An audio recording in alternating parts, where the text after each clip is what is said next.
Bonjour à toutes et à tous. Je vous souhaite la bienvenue à notre premier webinaire de présentation d'ESG for Investors. Je me présente, je suis Émilie Fleury, partenaire et Deputy CEO chez Arvela Investments.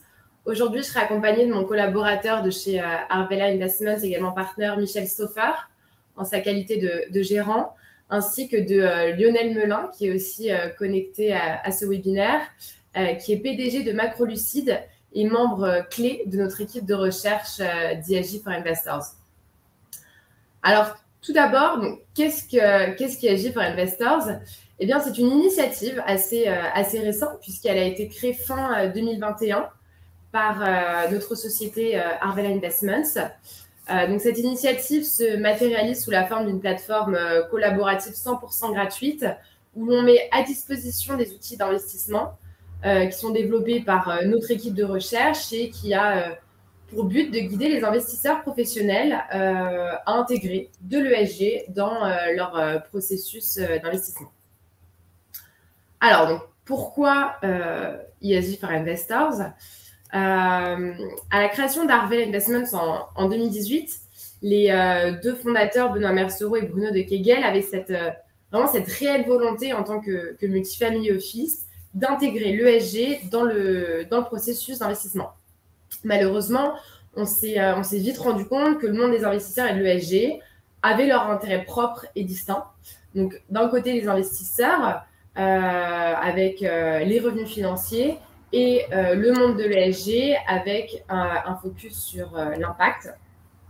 Donc, cette initiative ESG for Investors, elle a pour but de faire le lien entre ces deux univers. Et grâce à ces outils, ESG for Investors va vraiment aider les investisseurs à maximiser l'impact et les rendements ajustés au risque. Je tiens d'ailleurs à souligner dès le début de cette présentation notre ouverture à toute nouvelle collaboration et au partage de connaissances. En effet, nous sommes persuadés que ces deux éléments, la collaboration et le partage de connaissances, sont plus qu'essentiels dans une démarche d'avoir le plus grand impact possible en tant qu'investisseur responsable. Donc, si parmi vous, certains sont intéressés par une éventuelle collaboration, que ce soit sur l'aspect de la recherche ou celui de l'intégration de l'ESG dans vos processus d'investissement, surtout, n'hésitez pas à nous contacter. Notre porte est grande ouverte. Notre souhait, voilà, il est vraiment de diffuser au plus grand nombre notre message.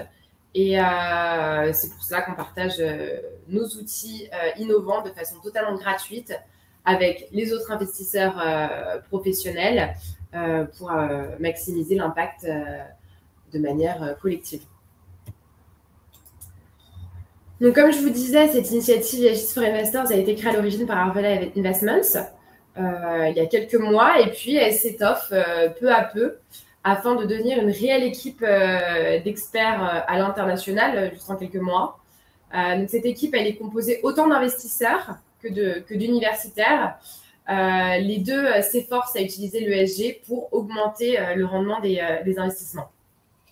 Donc, comme vous le voyez, il y a l'équipe de recherche ainsi que l'équipe d'engagement. Donc, dans l'équipe de recherche, on a plusieurs profils, plusieurs nationalités, avec une majorité de doctorants et certains issus de grandes institutions comme Yale et HEC avec une renommée internationale. Et puis l'équipe d'engagement, elle, qui met en avant les résultats du travail de l'équipe de recherche et qui s'efforce de trouver de nouveaux partenaires afin de maximiser l'impact de l'équipe de recherche. Donc, à l'origine de cette initiative d'ESG for Investors, se posait une question. Comment les investisseurs peuvent-ils promouvoir l'investissement durable? Donc, empiriquement parlant, les investisseurs ont deux leviers pour favoriser l'investissement durable. Donc, le premier, c'est le canal de financement. Donc, ici, l'investisseur décide d'investir ou de désinvestir dans des entreprises en fonction de leur pratique ESG. Donc, c'est-à-dire que l'investisseur récompense les leaders ESG avec un coût du capital inférieur et inversement pour les mauvais élèves ESG. Le second, ça va être le canal d'engagement. Donc là, l'investisseur vote et s'engage auprès de la direction d'une entreprise pour lui faire adopter de meilleures pratiques ESG. Donc, l'investisseur va pouvoir aider les entreprises à améliorer ses fondamentaux grâce à ce canal. Donc, en résumé, l'engagement, c'est faire de l'activisme, faire en sorte que tous les élèves, qu'ils soient bons, moyens ou mauvais, s'améliorent, alors que la première méthodologie se focalise uniquement sur les bons élèves. Donc, ce sont deux visions de l'application de l'ESG qu'il est totalement possible d'utiliser de façon conjointe dans vos processus d'investissement. À noter que, par exemple, pour le canal de financement, il peut y avoir des biais d'investissement comme des biais géographiques ou des biais sectoriels, par exemple. Donc, pour chacun de ces canaux, on a développé deux outils. Ces outils ont été créés en gardant en tête la réflexion traditionnelle des investisseurs, donc c'est-à-dire le souci du risque et celui du rendement attendu. À cette fin, donc, nos outils d'investissement visent vraiment à maximiser l'impact et le rendement ajusté au risque. Donc, risque et rendement sont à pied d'égalité dans ces impact et rendement sont à pied d'égalité dans ces outils. Et vous verrez même qu'il est possible d'ajuster votre sensibilité ESG à travers nos outils. Donc, cela permet vraiment de réaliser une étude personnalisée pour chacun de vos clients ou pour l'adopter à un de vos fonds, par exemple. Donc, les outils créés pour le canal de financement, ce sont des optimisateurs 3D. Et pour le second canal, nous avons développé cette fois-ci un maximiseur d'engagement. Donc, ces deux outils vous seront présentés par la suite par Michel. Mais pour les illustrer de manière assez rapide, donc l'optimiseur 3D, il a été créé parce qu'en fait, on a observé qu'encore aujourd'hui, de nombreux investisseurs qui veulent construire des portefeuilles ESG, ils utilisent des règles empiriques, donc des techniques style screening, exclusion, méthode de best in class, alors que ces approches, elles peuvent conduire à des décisions d'allocation capital sous-optimales. D'ailleurs, d'un point de vue historique, c'est pour ça qu'en 1952, le prix Nobel Markowitz avait développé un optimisateur de portefeuille qui permettait justement aux investisseurs de trouver le compromis le plus efficace entre risque et rendement. Et bien nous, justement, on a voulu adopter une troisième dimension à cet outil révolutionnaire qui est l'impact. Donc, nos différents optimisateurs 3D maximisent l'impact tout en maximisant les rendements et en minimisant les risques.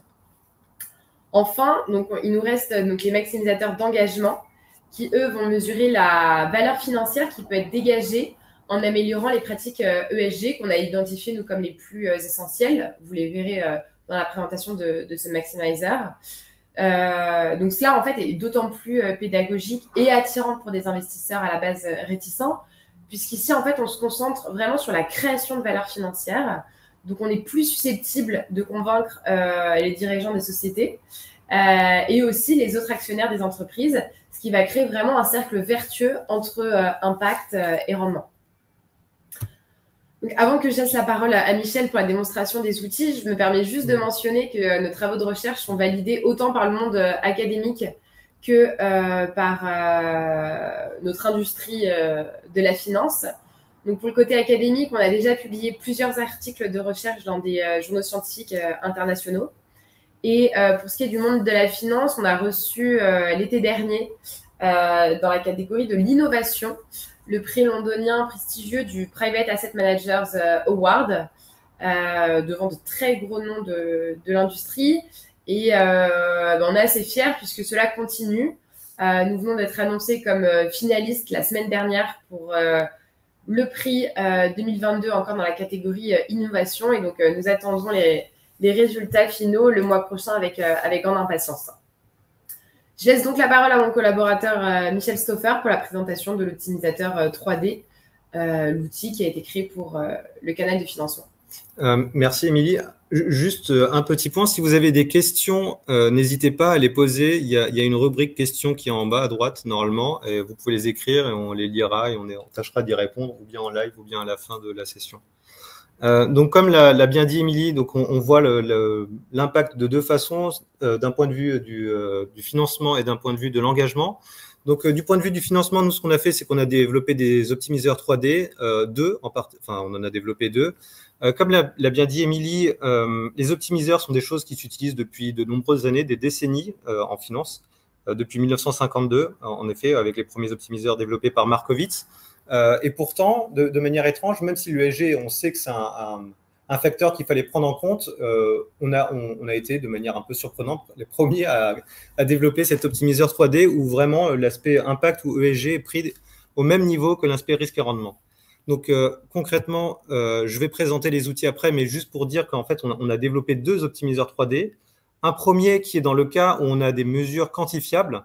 Donc par exemple, si pour toutes les entreprises, on a des mesures de température ou de diversité des genres ou des impacts sur la biodiversité, donc qui sont des mesures qui peuvent être quantifiables, on peut vraiment intégrer ces nombres dans notre optimiseur et à travers un algorithme de maximisation, trouver quel est le meilleur compromis entre l'impact que l'on souhaite avoir et les rendements ajustés au risque.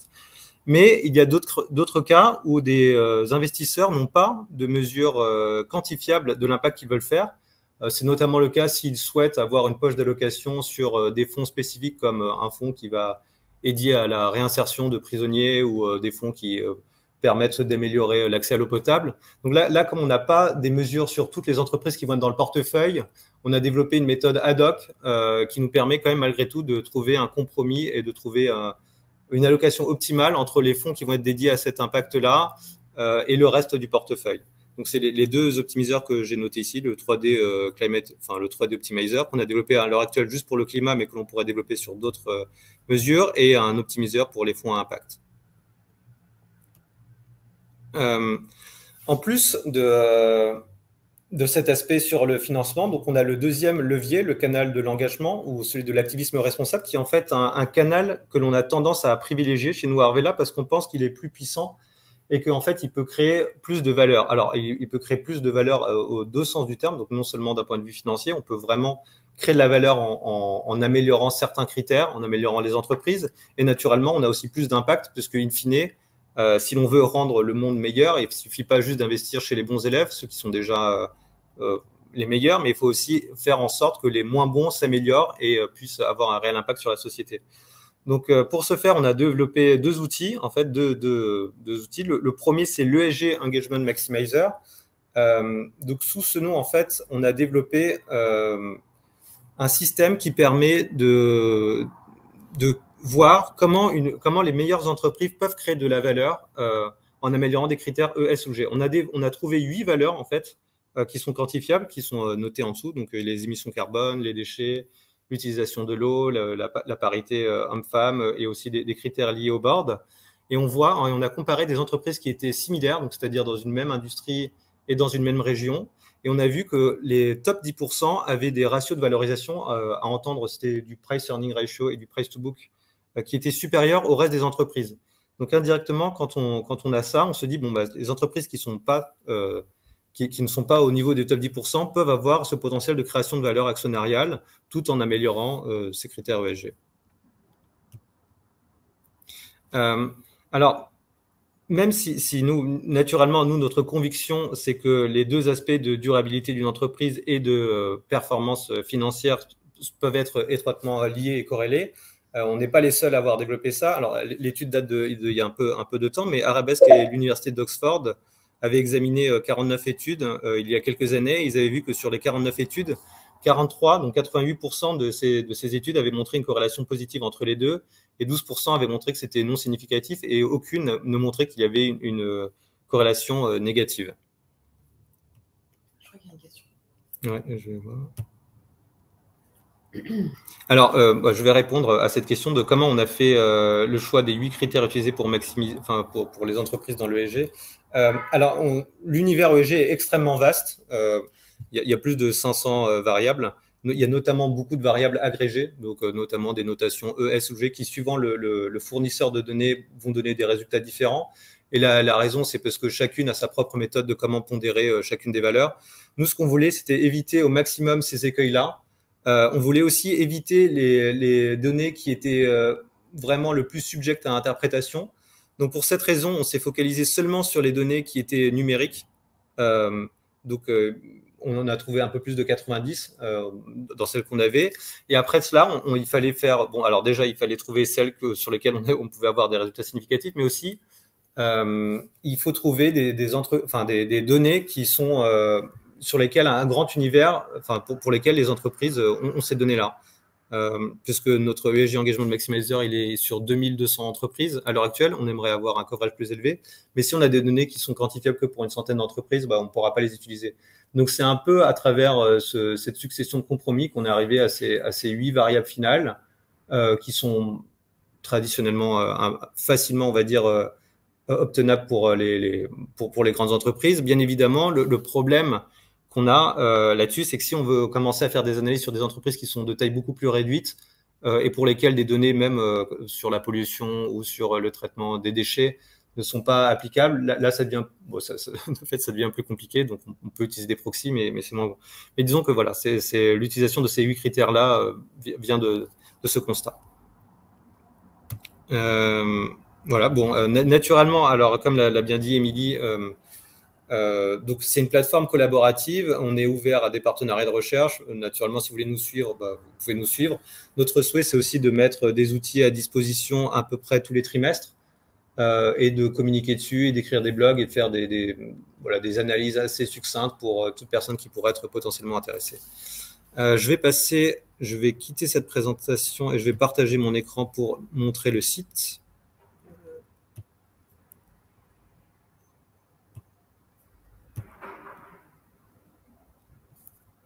Voilà, je pense que normalement, vous devez voir mon écran. Donc là, je suis allé sur le site directement ESG for Investors.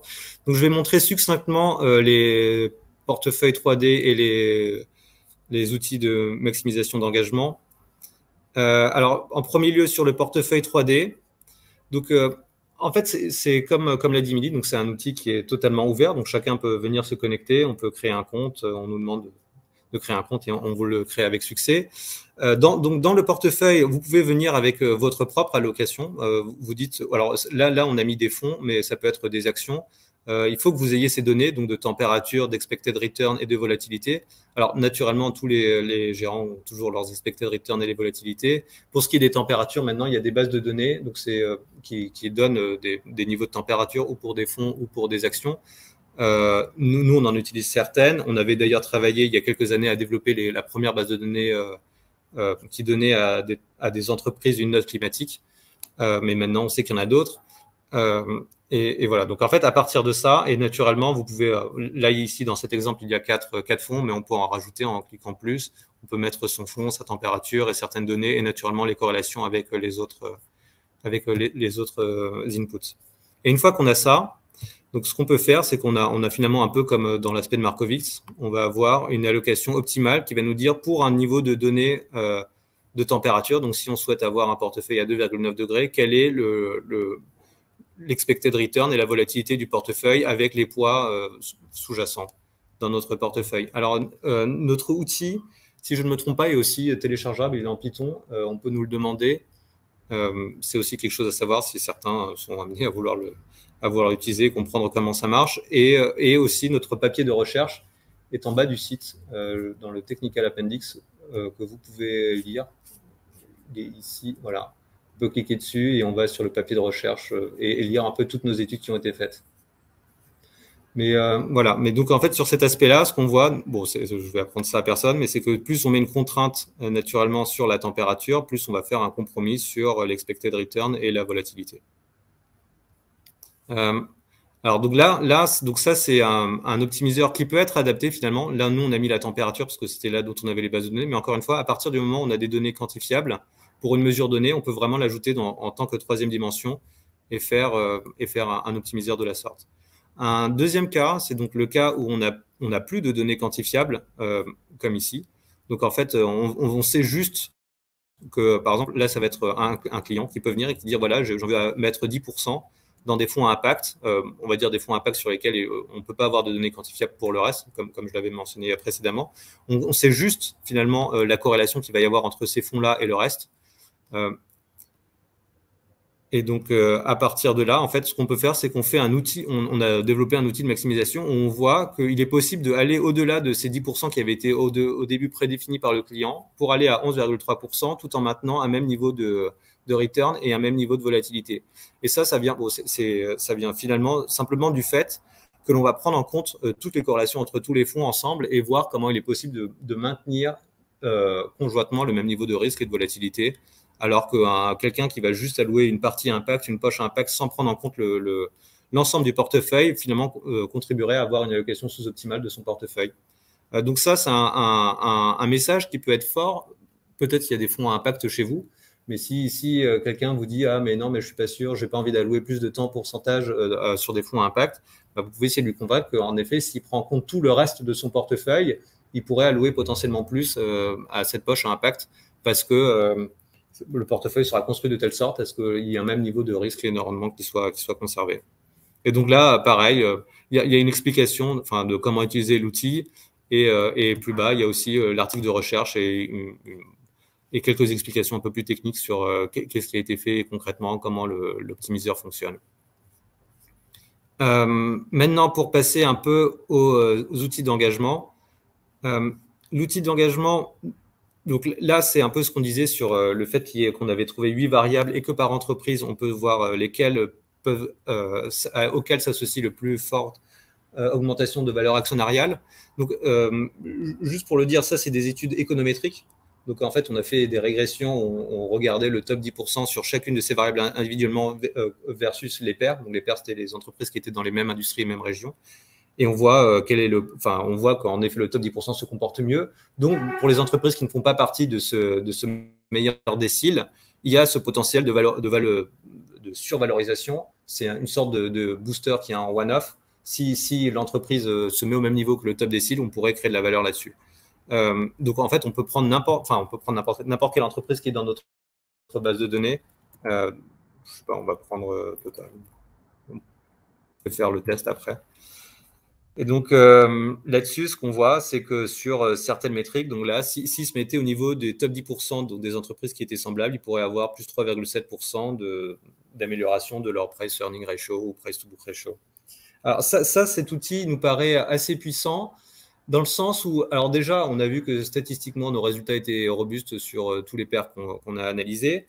En plus de ça, c'est un début de discussion qui peut être fait avec l'entreprise directement, parce qu'en fait, la façon comment on a de l'utiliser à Arvela, c'est que nous, on n'est pas investi dans des entreprises directement, on est investi dans des fonds qui elles-mêmes sont investis dans des entreprises. Et donc, nous, on a agi un peu comme des consultants où on va analyser le portefeuille des fonds dans lesquels on est investi et on leur dit « Ah, mais vous avez telle entreprise » et on voit que tel compétiteur se comporte mieux sur ces variables-là. Donc, pourquoi vous ne leur demandez pas, pourquoi vous ne demandez pas au board de changer et de se mettre en ligne avec les meilleures practices et sachant que la raison pour laquelle on fait ça aussi, c'est que notre message a d'autant plus de chances d'être convaincant, puisque derrière, on va toujours lier ça à un aspect de rendement financier. Donc, on ne vient pas juste pour faire de l'impact. Bien sûr, dans un monde idéal, c'est ce qu'on aimerait faire, mais malheureusement, bon, ça ne marche pas comme ça. Donc, on va venir en disant celle de création de valeur de 3,7% si vous améliorez vos émissions de carbone. Et d'ailleurs, on peut vous montrer après les entreprises qui se comportent le mieux. Normalement, si je ne me trompe pas ici, si je mets Carbon Emission et je dois pouvoir cliquer ici, voilà, on doit pouvoir avoir une liste d'entreprises qui se comportent mieux, qui ont moins ou mieux de potentiel d'amélioration sur certaines de ces variables-là. Et alors, vu qu'il me reste plus que 5 minutes, je vais juste dire un mot très rapide sur un dernier outil qu'on a lancé il y a un mois sur la plateforme. Et donc, comme l'a dit Émilie, notre souhait, c'est d'en lancer un tous les trimestres. Donc, c'est un outil qui est un peu similaire au précédent, sauf que cette fois, on va analyser le coût de la pollution.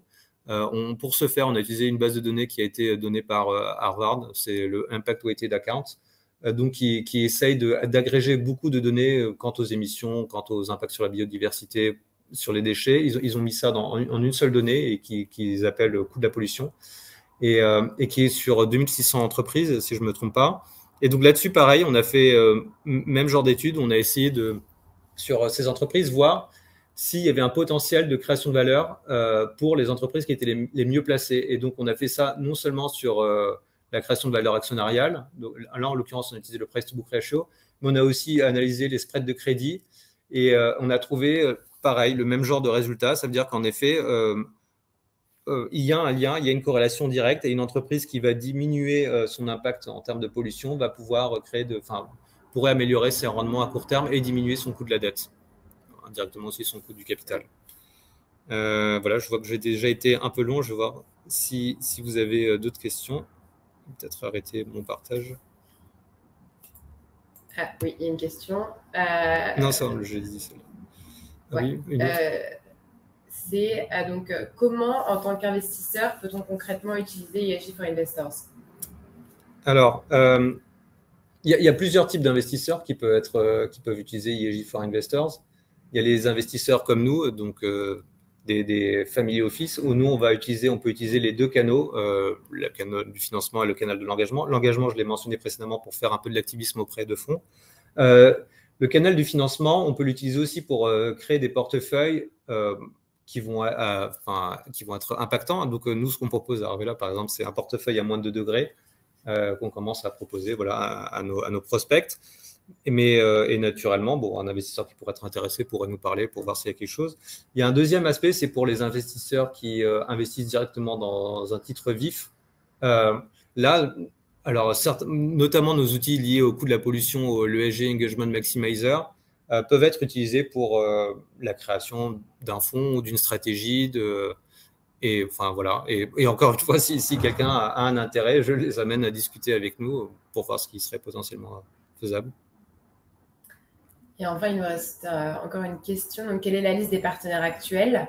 Donc, pour ESG Investors, aujourd'hui, donc il y a Arvela, Macrolucide, Fulcrum, WeESG et Account Capital.